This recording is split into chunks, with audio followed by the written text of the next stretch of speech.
Nu cablul ăla. Și laful ăla. Am mâncat laful? Deschid aplicația, apăs acum pe play. Poți fi măta sau tactu sau chiar oricine vrei. Nimic nu mă oprește să îți aduc zâmbetul pe buze în fiecare zi. Auzi tu, du gunoiul afară, copile. S-au făcurat imediat în camera ta.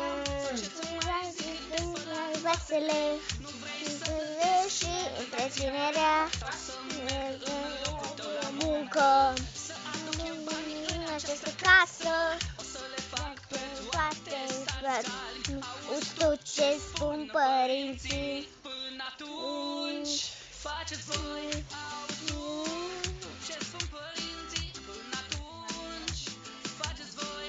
Am o viață întreagă să le fac și eu. Vreți să vă zic pe bune acum cum e viața noastră? Că școala pentru noi e ca viața de părinte pentru fiecare din voi. Nimic nu se compară să mor la propriu câte 6 ore la școală în fiecare zi. Și totuși sunt un copil bun. N-am făcut niciodată vreun rău.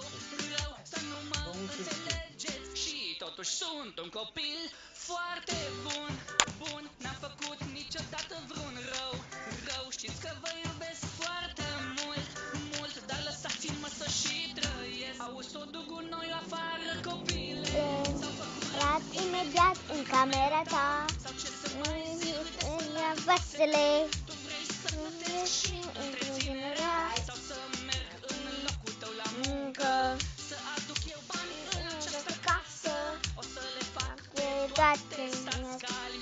Auzi tu ce spun părinții. Până atunci faceți voi. Până atunci faceți voi. Până atunci faceți voi. Auzi tu ce spun părinții. Până atunci faceți voi. Până atunci faceți voi. Până atunci faceți voi. Auzi tu ce spun părinții. Nenorocitul lui mama.